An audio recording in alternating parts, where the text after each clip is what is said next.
Assalamu alaikum wa rahmatullahi wa barakatuh. Hello, children. Welcome back to Safety and First Aid. We'll be looking at part 2 now. If you see in part 1, we covered cuts and scratches, we covered how to give first aid for broken bones, we studied about how to give first aid for sprains. In today's session, we'll be talking about how to give first aid for animal bites, nosebleed, burns, and we'll be talking a little about fire and fire accidents. So, how exactly can we give first aid for animal bites? We will be looking at two different categories of animal bites. The first category is animal bites like dog bite, cat bite, or monkey bite. So, you can see it's a tough situation to be in, and this can be quite dangerous because these animals can carry germs in their saliva, and this germs that they carry in their saliva can spread infectious diseases such as rabies. So, rabies is one such disease that is passed on by an animal bite. And the first thing that we have to do is wash the area with lot of soap and water. This will help in washing out whatever saliva has been given out by the bite. Then immediately call a doctor and get an injection to prevent rabies disease.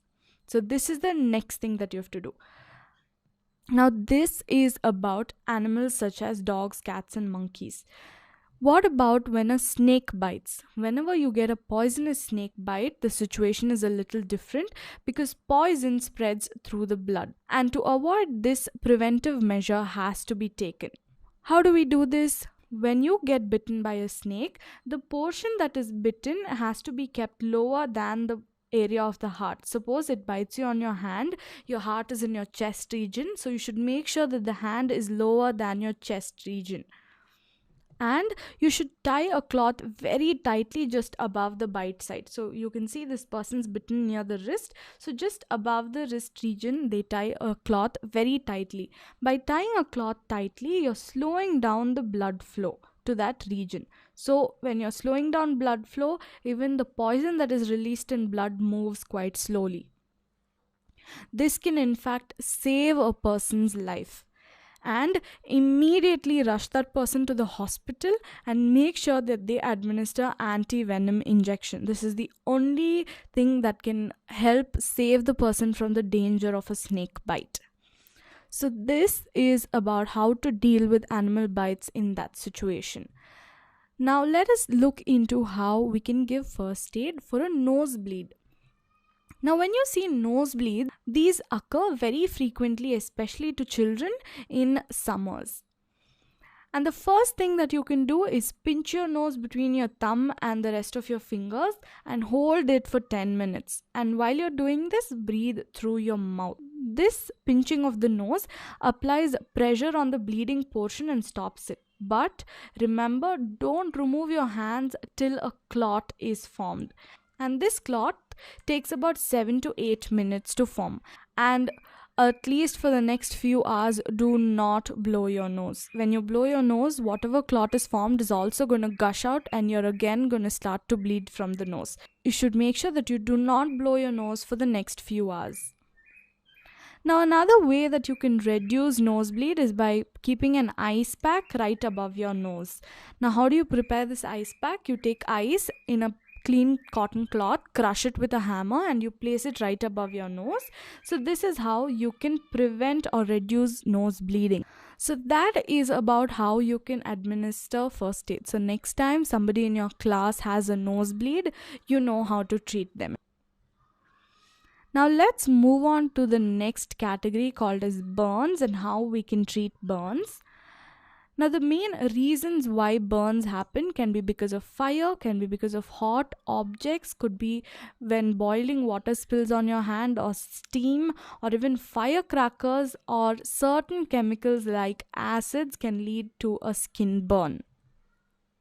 Now, they may be very serious or they may be pretty minor. Only minor burns can be treated at home. Serious burns, the person needs to be rushed to the hospital. Now, how do you identify between a minor burn and a serious burn? When you see minor burn, it causes just redness of skin and there is no blister that is formed.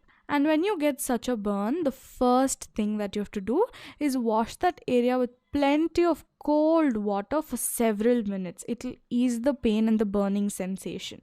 But if the person is still feeling a lot of pain and burning sensation, then apply a damp cloth over the area that has been burnt, like this picture here. But in case of severe burns, there's very little that we can do. The skin becomes very red and full of blisters. So the only thing that we can do is make sure that these blisters do not break, because once these blisters break, there's a high chance of getting infection. But in spite of that, sometimes you cannot avoid it. If the blister breaks, then wash that area with a lot of soap and water and cover it with a loose bandage. You should keep in mind that here, unlike other wounds, the bandage should be very loose, otherwise it can be very, very painful while removing it off.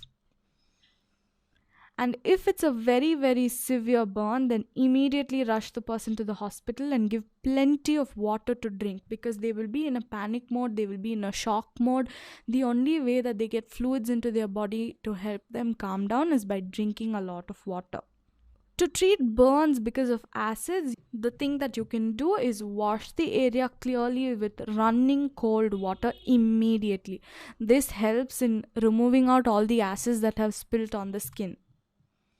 So this is about burns. Now we'll move on to the next part of the chapter, which is called as fire. So we will be seeing how exactly fire occurs, what are the reasons for a fire accident to happen, and how to deal with certain situations like this. So fire, as we know, can destroy many things and even kill people. It is that powerful when it is out of control. And the main causes of fire is carelessness in the kitchen, especially while using kerosene stove or gas stove like LPG stove that we use in our houses. Or it could happen because of a defective electrical equipment or wires. So because of this, there can be a spark that leads to a fire on your curtains. Or during Diwali season, because of firecrackers, especially rockets are known to be notorious for this. When you launch a rocket, you don't know where it's landing, on whom it's landing. So this can lead to certain serious fire accidents. So these are the reasons why fire happens. Let's see how we can prevent such fire accidents. The first thing is, after lighting a fire with a matchstick, make sure that the matchstick is completely extinguished before you throw it in the bin, because you don't know what all is there in the bin. What if there's a paper there and you throw out a matches that is still lit? The paper can catch fire. So you should make sure that the matches is completely switched off before you throw it in the bin. The next is, remember to store kerosene and petrol in airtight cans away from fire. And avoid nylon clothes in the kitchen, because nylon can catch fire very, very easily. Wear only cotton and woolen clothes in the kitchen. Next thing, never keep a lit kerosene stove on the floor, because by mistake, if you tip off the kerosene stove and it falls, then the fire can spread throughout the region on the hall of the kitchen, wherever you're keeping it. So make sure that the kerosene stove must never be kept on the floor. Then make sure to switch off the LPG stove when you're not using it. And in spite of that, if you think that you smell gas somewhere, immediately open out all the doors and windows and call the gas agency for help. And remember, small children must never be allowed to light firecrackers on their own. There should always be an adult watching over them, helping them, because firecrackers can be very dangerous at times. So children, I hope that you will keep all of this in mind and educate all the people that you see around you who you think are being careless. But in spite of being careful, sometimes we cannot avoid it. Fire accidents do happen. In those cases, how do we fight fire? We use devices called as fire extinguishers to put off fire. Now, these fire extinguishers can be of various types. Some of them use carbon dioxide, a gas that prevents burning, and some of them work on foam. So there are two kinds of fire extinguishers that you find. Both of them are very effective in putting off fires. Now, in case a paper or wood catches fire around your surroundings, it can be put off by throwing some sand on it. Now, this sand cuts off the air supply, because of which the fire goes off. And throwing water on fire also works great sometimes. It switch off the fire by cooling the burning substance, but we have to keep in mind when we can throw water and when we can't throw water. Now, in case of a fire due to kerosene or petrol, you should use only sand to put it off.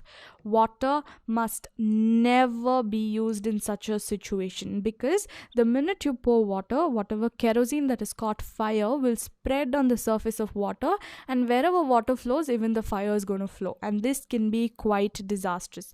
So you should never pour water at a fire that is arise due to spilt kerosene or petrol. And fire caused by electricity is the most difficult to handle in homes, and again here water should never be thrown at such fires, because there is a danger of an electric shock. Here sand is effective, or fire extinguishers can be used as a better option.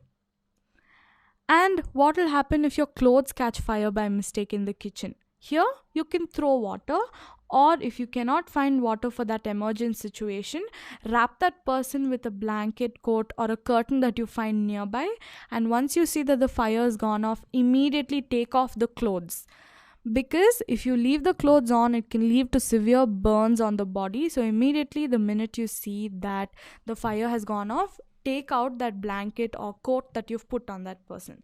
So you can see firemen's duty is quite harsh, quite difficult, and quite challenging. And fire is something that everybody fret or everybody is scared of, because it can lead to such massive disasters and loss of lives. So with this, we wrap this chapter up. Let's do a quick recap. We first looked at accidents, and we saw that accidents can happen because of knives, because of playing with matchstick or firecrackers. We saw it can happen because of playing with electrical instruments and electrical appliances. We saw it can even happen because of carelessness on the road while driving or walking.